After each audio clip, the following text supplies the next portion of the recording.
Good afternoon, everybody, and a very warm welcome. It's wonderful to look through this attendee list and see so many familiar names joining us today. A very special welcome to those of you joining a Code for Kids webinar for the first time. We're thrilled to have you here with us. One of the things we value most at Code for Kids is the open line of communication we have with our teachers. So it's genuinely a privilege to have this time to connect with all of you. Before we dive in, just a little bit of housekeeping. You'll notice two buttons at the bottom of your Zoom window, Chat and Q&A. Please feel free to use the chat to share comments and interact with each other throughout the session.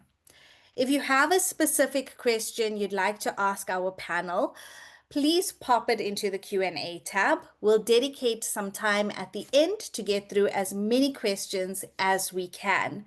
And if we don't get to yours, we'll do our best to follow up personally via email. And for those of you that have been asking, yes, certificates for attendance will be available. We'll share a link towards the end of the session to claim yours. We'll also be sending out a full recording of this webinar in the next 2 days. So let's talk about why we're here. We're heading deep into the last stretch of the year, a season of exams, assessments, and reports. It felt like the perfect moment to tackle this critical topic of assessments in coding and robotics. Our goal for today is simple but ambitious. We want every single person here today, whether you're a Code for Kids partner school or not, or whether you have a state-of-the-art lab or just a handful of devices, to leave this session with practical, actionable ideas for assessing coding and robotics in your classroom. For the second half of today's session, we'll be showcasing some powerful new assessment and reporting tools we've built into the Code for Kids platform. But more important than what we've built is why we've built it and how we've built it. These tools weren't designed in a boardroom. They were designed in collaboration with teachers just like you. Many of you here today would have seen emails from Alison, Seb, or myself asking for a quick chat about how you assess, what's working, and what's not. It was through those conversations, through understanding the realities of different classrooms, that we developed these tools you'll see shortly. So before I say anything more, I want to give a massive shout out and a sincere thank you to every teacher who shared their time and their insights with us. Your expertise is the foundation of this work. Now, we often think of assessment as the final step, that checkbox at the end of a term. But in a subject as dynamic as coding and robotics, assessment plays a far more strategic role. It's not just about measuring what your learners know. It's about shaping what and how we teach next. Here in South Africa, as we navigate this period before the final CAPS curriculum is fully implemented, we have a unique opportunity. We can move our assessment from a purely learner-focused lens, asking what did they get right or what did they get wrong, to a powerful planning-focused lens that asks, how does this data guide my teaching for the next week, the next month, or the next year? When done thoughtfully, assessment gives us as teachers confidence. It provides a clear picture of where our learners are and where they need to go. It becomes the bridge connecting our learning outcomes, our reporting requirements, and our daily classroom practice. Which brings me to the how. The first step is to be crystal clear about what success looks like. The outcomes laid out in CAPS are often written very broadly. For example, something like understand how loops work. But if that's all we assess, we leave too much to chance. At Code for Kids, we've broken these broad definitions into teachable steps that can be modeled, tested, and reviewed. So instead of understanding loops, an assessment might ask students to create a program that draws a square using repeat blocks, then modify it to draw a polygon with a variable number of sides. This kind of assessment makes the expectation visible to teachers and students, and feedback becomes clearer. Secondly, only assess what has been explicitly taught. This is critical in coding and robotics because prior exposure is uneven. Some students have been tinkering with Scratch and microbits for years. Others have never touched a device before grade 4. If we assess something that's not been explicitly taught and practiced in our classrooms, we're not testing learning. And lastly, assessments are not the end, they are the beginning. The assessment result is not the finish line, it's a guide for the future. Assessments aren't just about the marks, they are about making learning visible, closing the gaps, and guiding the next steps forward. So, to show us how assessments can be done in various ways, I would now like to introduce our panelists for today. Jess Fenter from Generation Schools Imhoff and Kim Rousseau from Weinberg Girls Junior. They, like many others, have shown us that there is no single right way to assess the subject. Every teacher contends with different circumstances, different time allocations, reporting needs, and resources. That's why we felt it was so important to start today's session not with our tools, but with their stories, showing how expert teachers are conducting meaningful assessment, often with simple, free tools like online forms and self made rubrics. The experience proves that no matter your constraints, you can build an assessment practice that's not only helps you put a mark on a report card, but truly helps you understand where your students are, who needs support, and how to become an even more effective teacher. So, with that being said, let's get into it. It's my great pleasure to hand over to our first panelist, Jess. Jess is an educator with a global perspective and flexible, practical approach to teaching. She teaches coding and robotics and environmental management, focusing on developing future ready skills such as critical thinking and problem solving. Jess, thank you so much for joining us today and sharing more about how you do assessments in your classroom. Hi, thank you very much. And thanks for having me here today. I also look forward to learning from everyone else as well. Such a great space and opportunity for collaboration.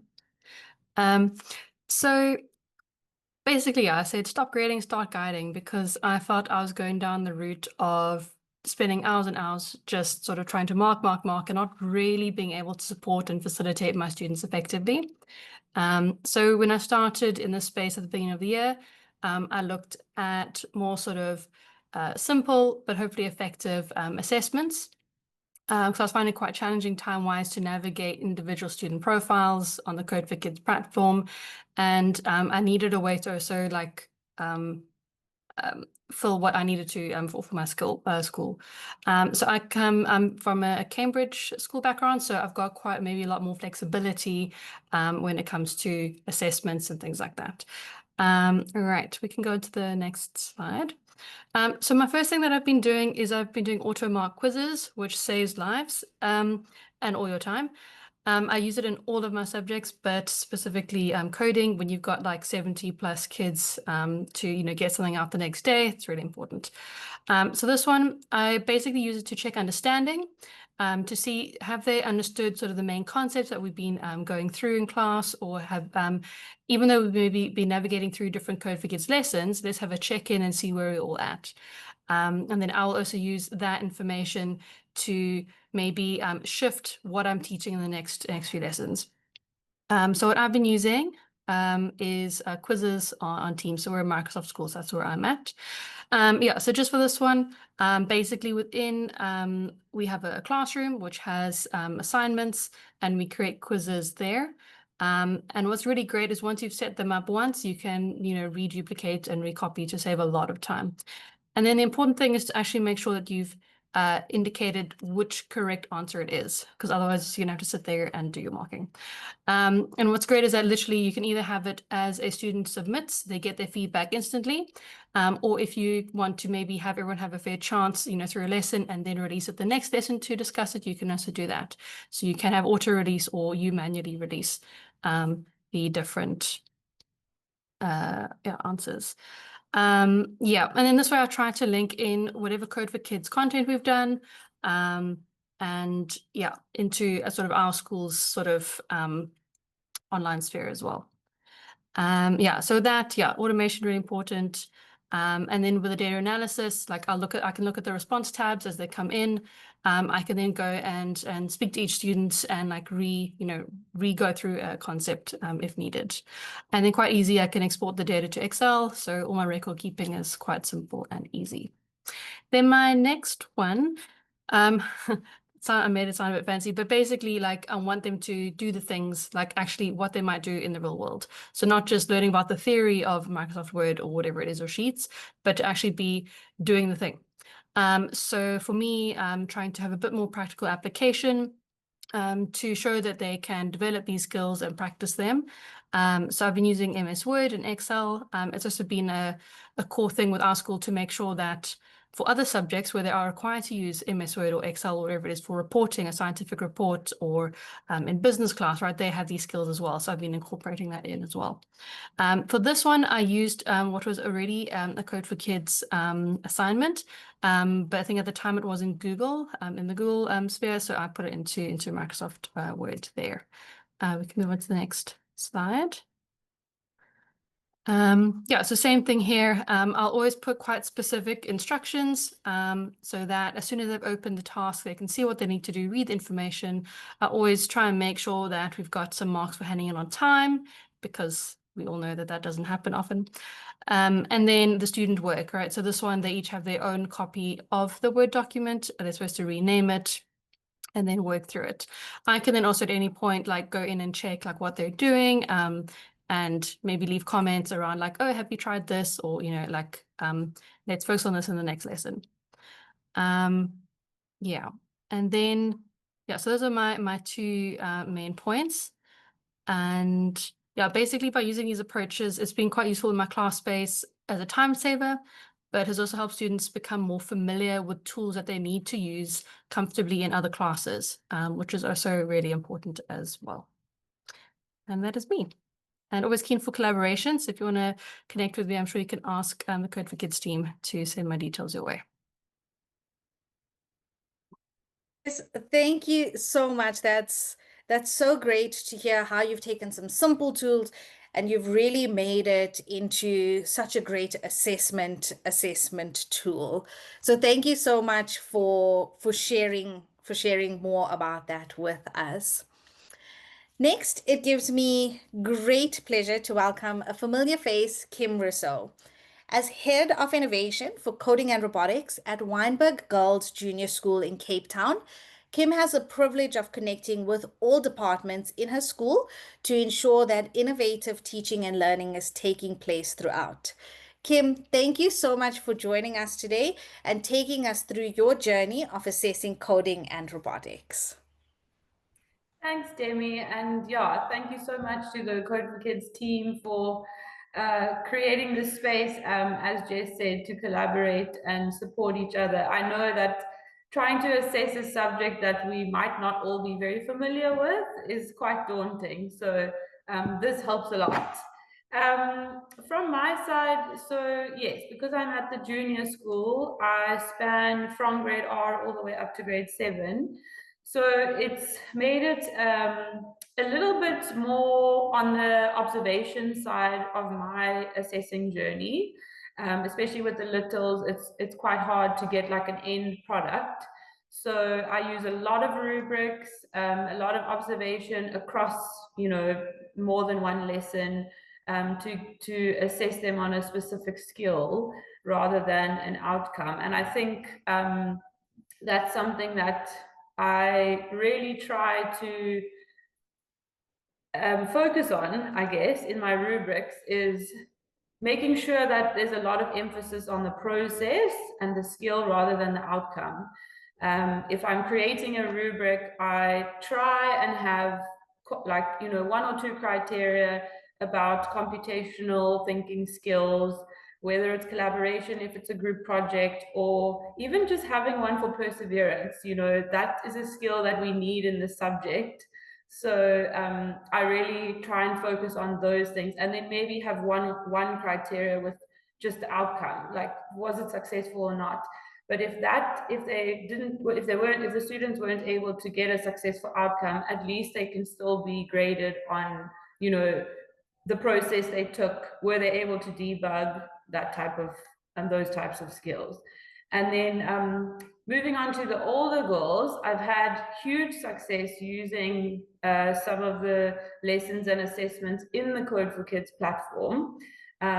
Speaking specifically about grade 7, we completed the prototyping project in term 1. And you can see in the screen that Demi is showing, the prototyping project spans 3 lessons, but because of our timetable restrictions, it actually took me the whole of term 1 to get through this project, because I only see my grade 7s for half an hour every week. So the way that we did it, it worked super well for us. The information that is on these slides, in terms of pre-prep, it was very easy for me to read through the lesson plan and basically plan the whole term using this project. I like the way that it used group work, and the best thing that I found out of this is that each step of the design thinking process was scaffolded so nicely in the document template. So one thing I must commend Code for Kids on is that, like Jess said, you started out having only Google Docs, and now you have Google Docs, Microsoft Word, and even like able to print and do it unplugged if that's what the school prefers. So this document that you see now on the screen is exactly what we used. And the one thing that really worked so well was how this document brought out the empathy in the students, to try and create a robot that will help someone in a specific industry. It was incredible. I actually have some of the robots still in my robotics lab, because I was so impressed with the work that that the girls came up with. So yeah, this was a huge success. And of course, the rubric is already on the platform that you've created, and it's very easy to follow. It's in the teacher resources, and yeah, there we go. There we go. So I think I used that exact rubric and had major success. So I would highly recommend looking through that project specifically for grade 7.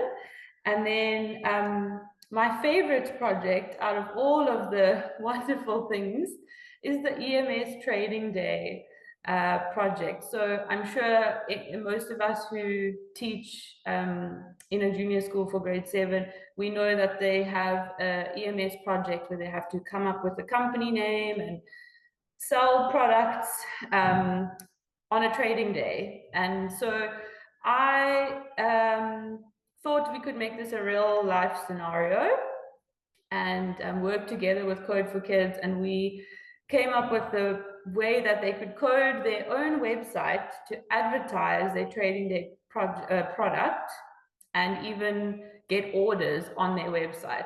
So the Code for Kids team did an amazing job to put together this lesson with all the skills that they need. Obviously, the students would need to work through My First website or world class websites before. This is kind of like the end showcase of all the skills they've learned.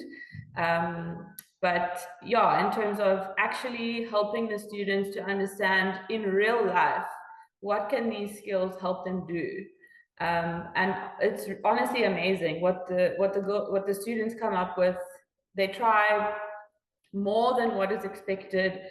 You know, if it's a thing, you'll see that they'll go above and beyond, and that's exactly what we want, right? Like low floor, high ceiling, room to grow, room to push it further. So on the screen, you can see kind of the like rough outline of what they get. They just upload their pictures and things and their poster. And then when you get to about my product, that's where a little bit more code comes in. So the framework is there, but we try and encourage them to make it their own in terms of like aesthetics, colors, changing borders and things like that. So, and then of course the order now button is almost like, yeah, a take a lot order. They can literally put in a form, what products would you like, how many, what flavor or what color, and their products are ready for them on trading day.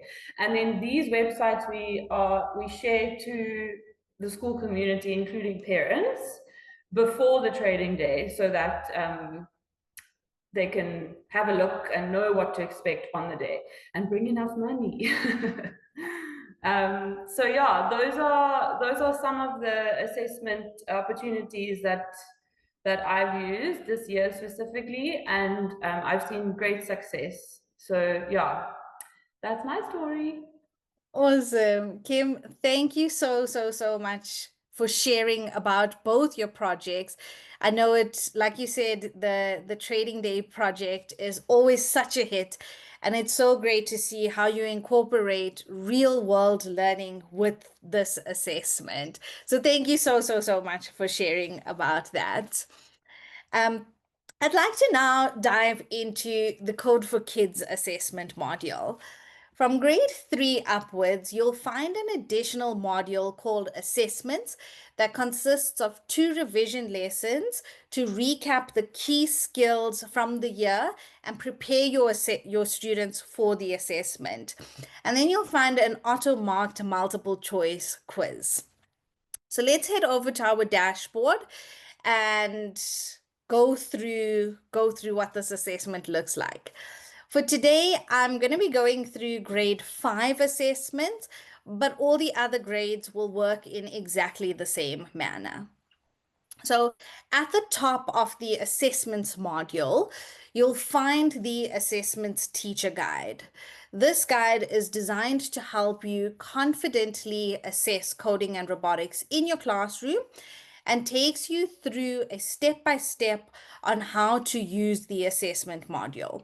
So essentially, it's a recap of what I'm going to very briefly show you here today and so much more. For each revision lesson, under the teacher resources, you're going to find the lesson plan. Now, similar to all other lesson plans, this lesson plan will guide you through the lesson, highlighting the description of the lesson, the learning outcomes, what students need to do on each tab, and most importantly, a workspace memorandum. In the lesson itself, students are going to work through each of the tabs independently, revising what they have previously learned.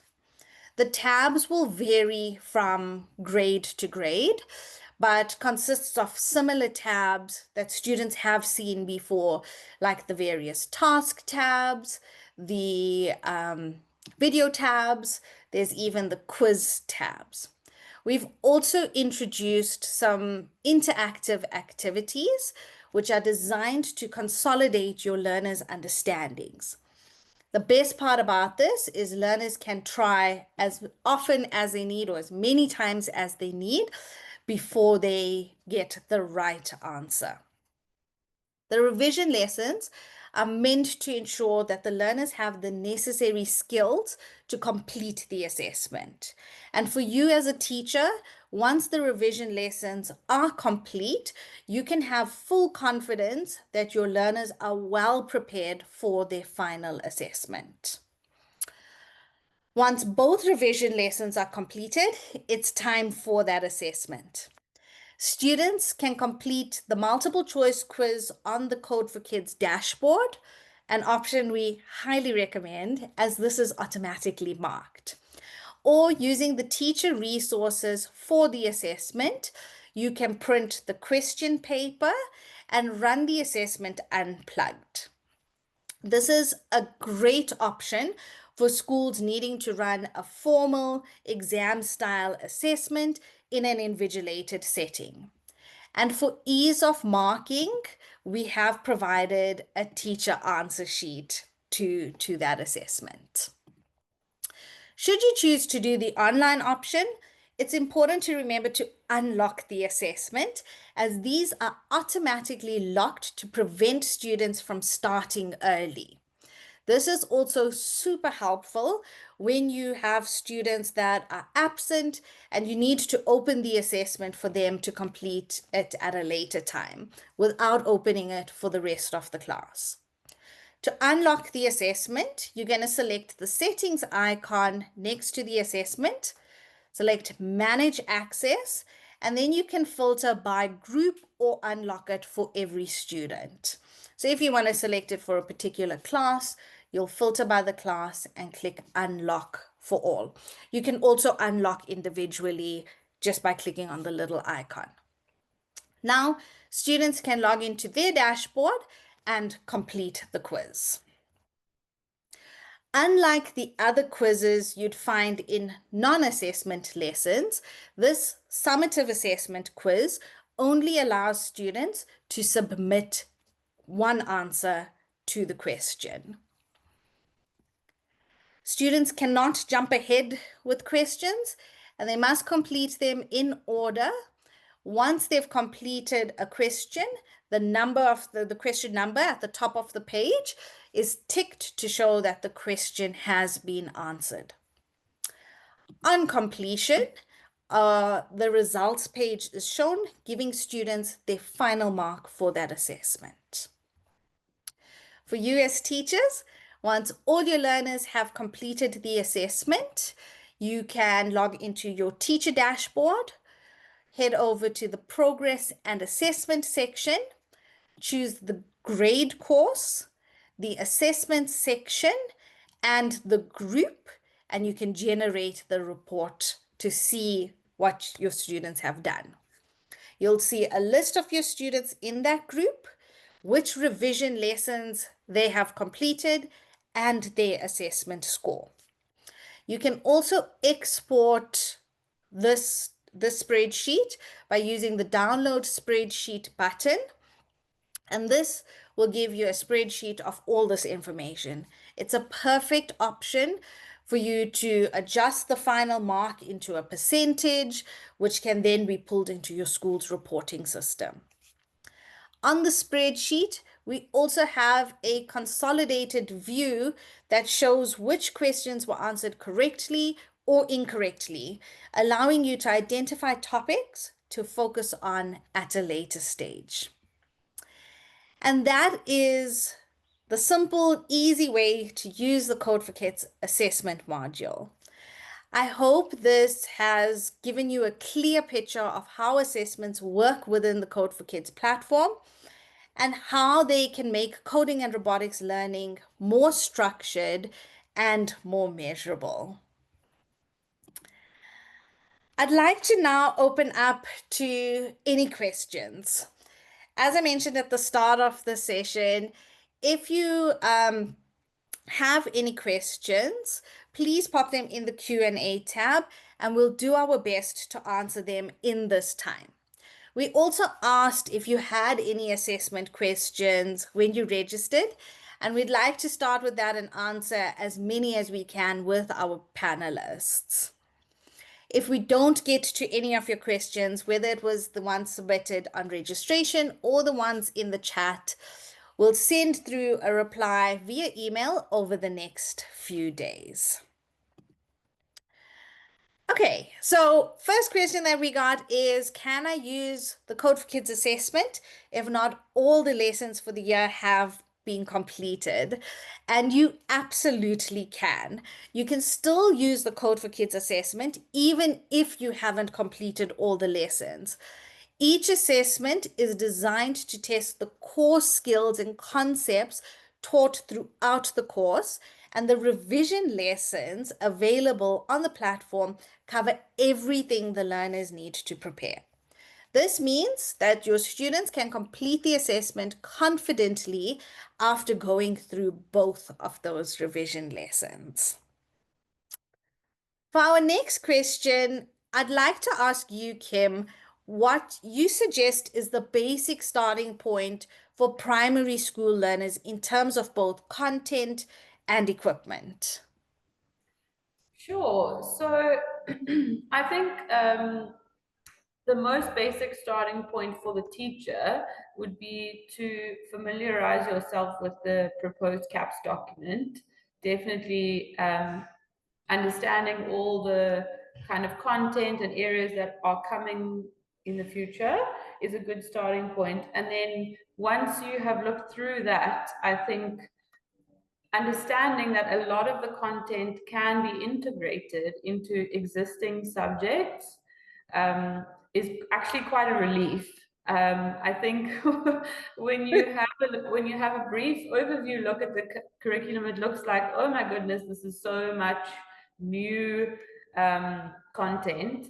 But once you start going through it more carefully, you can actually see that a lot of the skills can be integrated into existing subjects. For example, sequencing skills can be taught and revised in language lessons when doing stories. Of course, there's a lot of maths integration as well.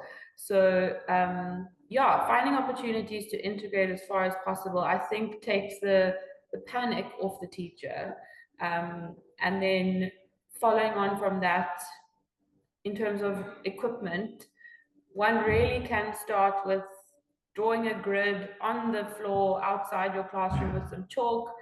There's so much that can be done just with a grid on the floor, decomposition activities, abstraction activities, while always practicing those core skills.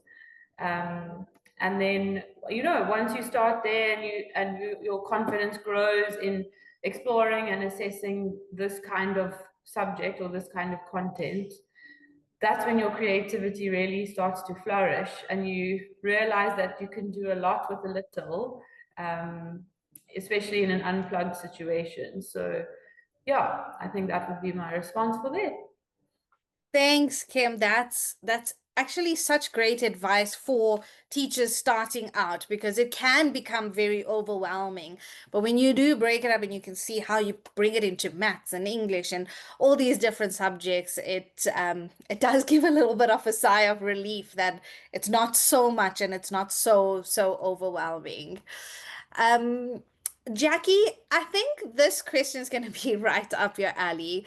For those of you who don't know, Jackie is a head of curriculum here at Code for Kids and has over 17 years of experience in the education field.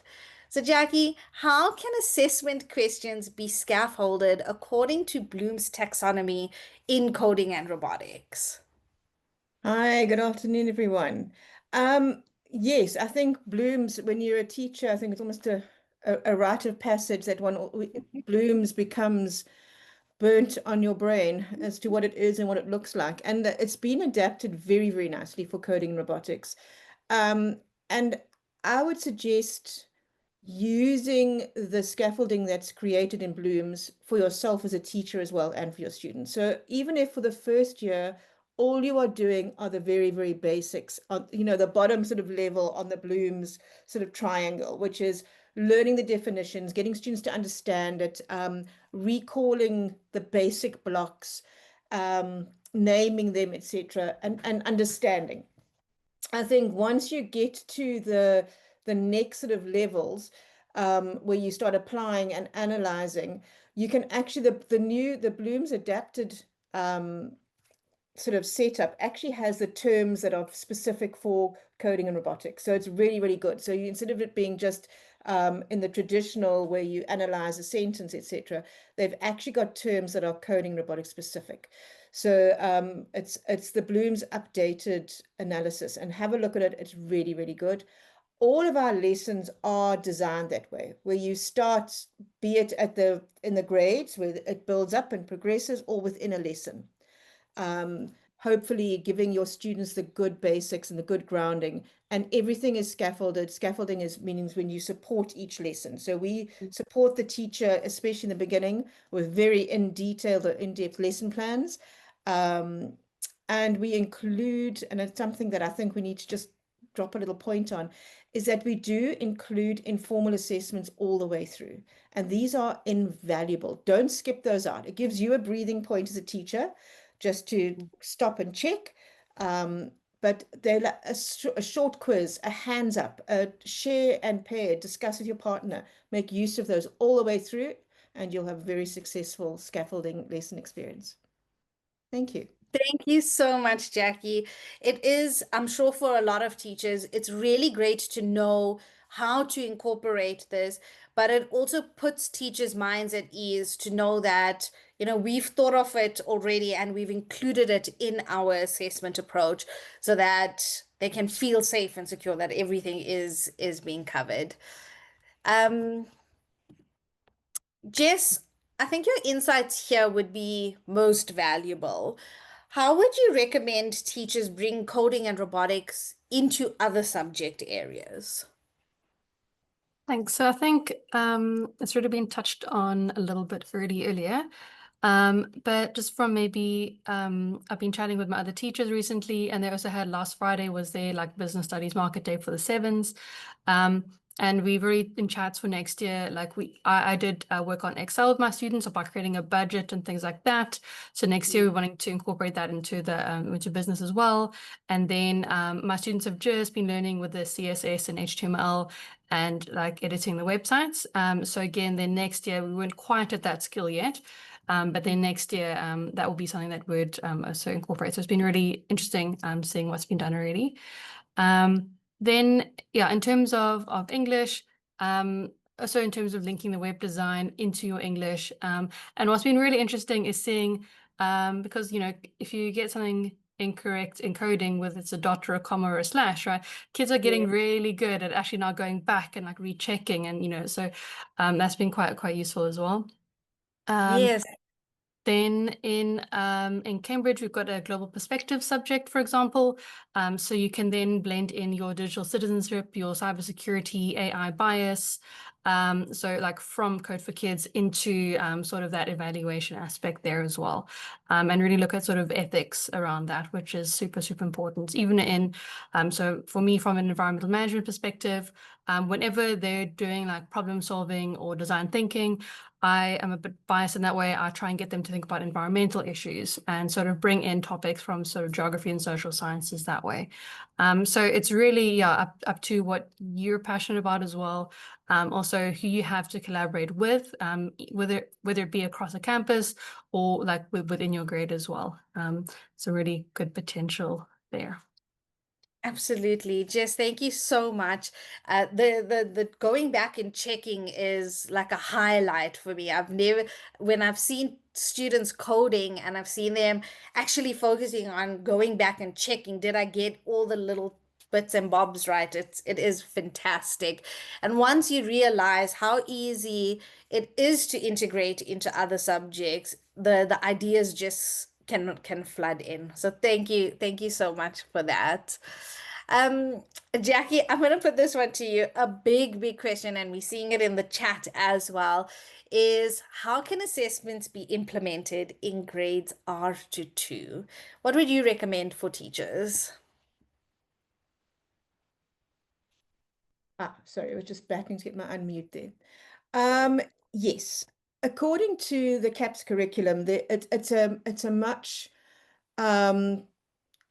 friendlier, easier way to assess, I think, in the grade R to 2. It's very much class-based, and very much how foundations teachers assess already. I have seen teachers in the foundation classroom on the floor interacting with students, using blocks, all those sort of things. And I would encourage you, even though it's, we are sort of trained to teach, to put an assessment at the end of the year with coding robotics, where you're not asked to in the foundation phase. You are actually asked to do classroom-based assessments. Stick with that. We have countless unplugged examples that you can use. And for example, one of storytelling, when you're telling stories and you're asking students, okay, so what do you think is going to happen next? Um, was what happened next a good idea? How would you change the story? That is teaching the basics, and it's what is required. We don't have in CAPS, they don't have very well-defined exit skills, but we have them in our foundation phase. We have a set of exit skills that we feel are important, and they almost overlap, I think, 80% with what you teach in other subjects. So I would encourage you not to look for a formal end of year assessment for foundation phase. Use the classroom-based assessments that are there throughout the year. You'll be happier and your students will be happier as well. Absolutely. Thank you so much, Jackie. I'm going to move on to a couple of questions that we've seen coming through in the Q&A tab. So if you haven't popped anything and you want to pop anything in, please pop them in. I'll ask a couple of those questions now. Kim, I'm going to put this one to you because it links to the earlier question. But we've got an attendee asked, as a teacher who's never taught coding and robotics, what would be some of the basic skills they would need as a teacher? Would they need to know a coding language? So we've covered for your learners where to start, but for teachers, where would you recommend teachers start?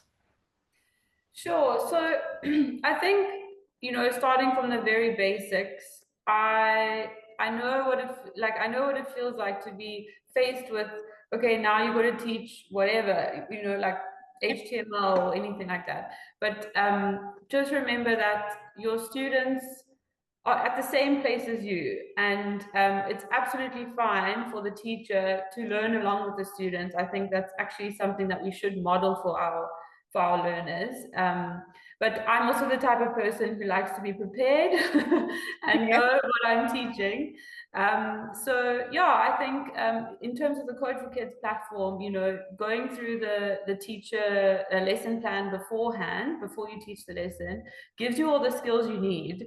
And yeah, I think, if you're talking about younger grades, I think it's a little bit easier just to familiarize yourself. I keep going back to computational thinking skills, but that really is like the foundation of kind of all the lessons, understanding what each of those mean. And then as you get to maybe something that's a little bit more complex for you as the teacher, whether it be block-based coding on Scratch or script coding on the Code for Kids platform, I definitely think don't overwhelm yourself. It's a one bite at a time situation. So start small, even if it's one small teaching point in the lesson. Jess was saying, like, if you miss a full stop or a bracket or a forward slash, like, everything can go wrong. Maybe that's the only thing you teach in that lesson. Like, we just take a small step at a time. But really, I can say that the tips that are given in the teacher lesson plans on the Code for Kids platform is more than enough to feel super confident and prepared. Absolutely. Thanks, Kim. I think that's such an important point is, I also remember when I was teaching, you always feel like you want to know everything and you want to have all the answers. But when you really get down to it and you start teaching and you say to your students, that's really interesting. I'm not sure. Let's figure it out together, or let's see what we can come up with together.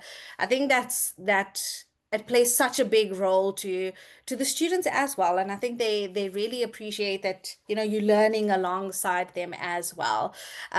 So great. I think that's a great bit of advice. Learn alongside your students and just take the small chunks of it. um Jackie, this one is I can't tell you how many teachers have asked this. I've seen it come in so often, and it's a great question. what if teachers have limited time? How do they know which lessons, if they're using Code for Kids, how do they know which lessons are the critical ones or which are the lessons they can like skip over? Yeah, it is a question we get a lot. Yeah. Um, and the first piece of advice I would give you is very similar to what Kim has said. In terms of assessing as well as teaching, start small. What we assess at the end of the year is the exit skills only, the core skills. And if you go through the CAPS document, the huge document, the core skills are actually only I'd say on average, 4 to 8 specific skills that your students need to know. And so when you are teaching CAPS, we teach and you teach it, and I'm teaching to everybody who probably knows this, is that you teach almost in a spiral form. So you reteach concepts over and over again. And obviously in the real world, your students are not going to learn when you've just taught it once. They need things to be retaught. So choose a few and focus on those and assess them continuously. I think another rite of passage that happens as a teacher is you get to the end of the year, you are told or you're informed that you have to have a mark for reports. So you do this, you mark these scripts, you hand these you give these percentages, and you have to move on. They're handed in and you move on. And the same thing happens to most of us. We sit at the desk afterwards and we think, was I actually teaching in the same language, or was I teaching in Latin? Because these results are not what I taught. So what I recommend is take those first few skills that you feel that you want to start with as a teacher, and it doesn't have to be everything. Only assess what you explicitly teach. So that's the first piece of advice I can give you. Don't try and assess everything. You're going to fall apart if you're new to the subject.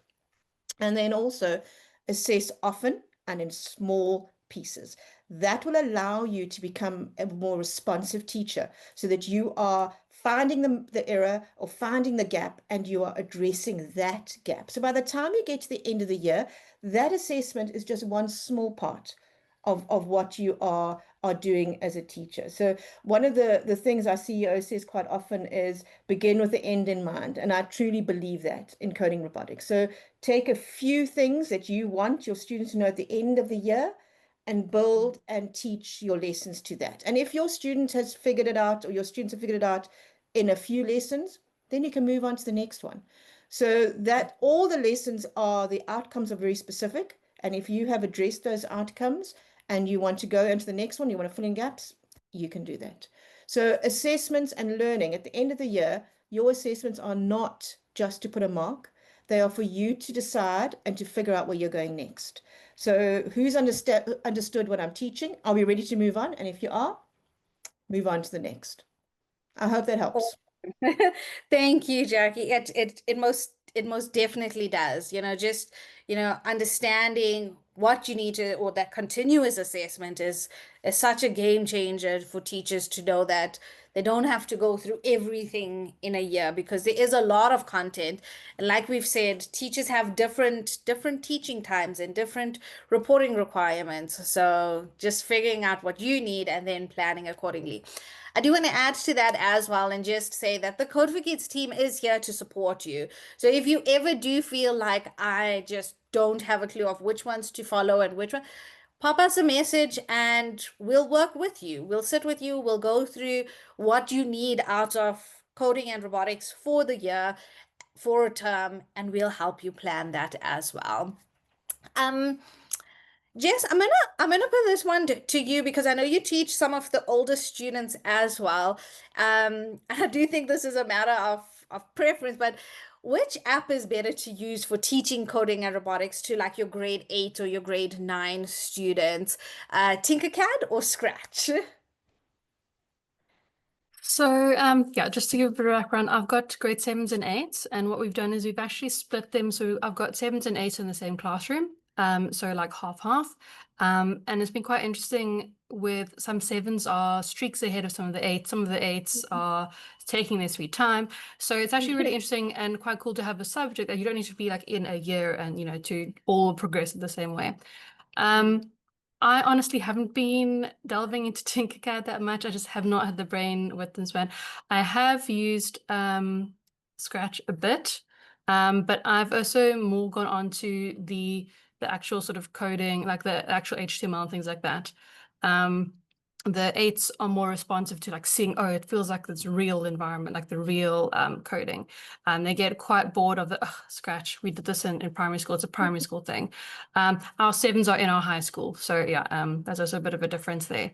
So yeah, I do sort of the drop and drag, but when it's the actual not Scratch, I've forgotten the other one I've used. It's within your Code for Kids platform as well.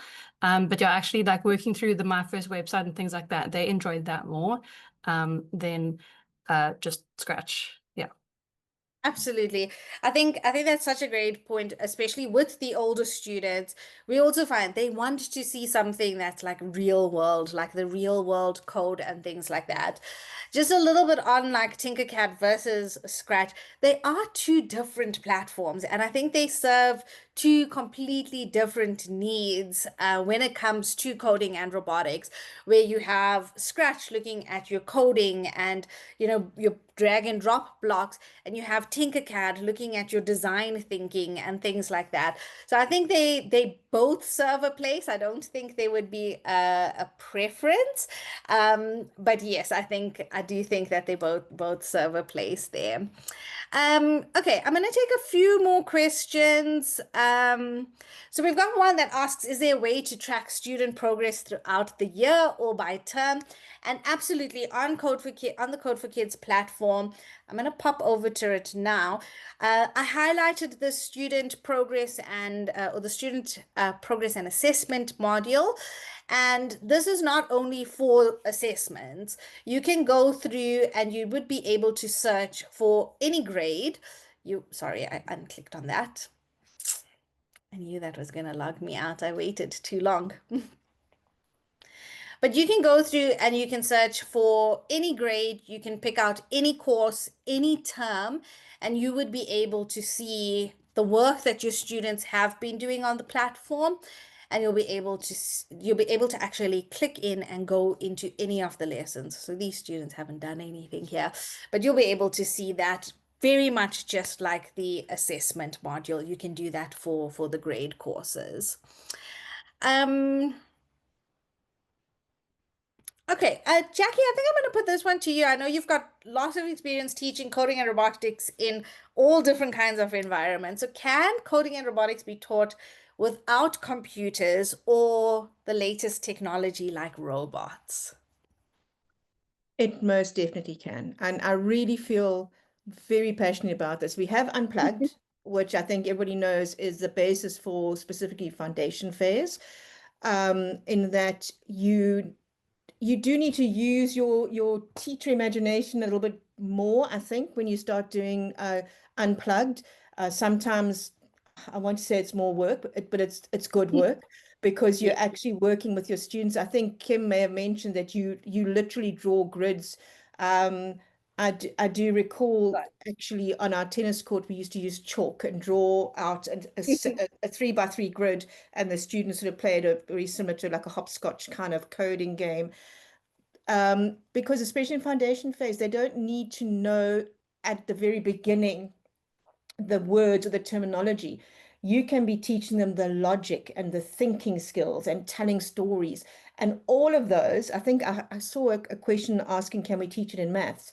And that's in foundation phase. A lot of math uses a lot of sort of those blocks where they have to sort of add blocks of 10, etc.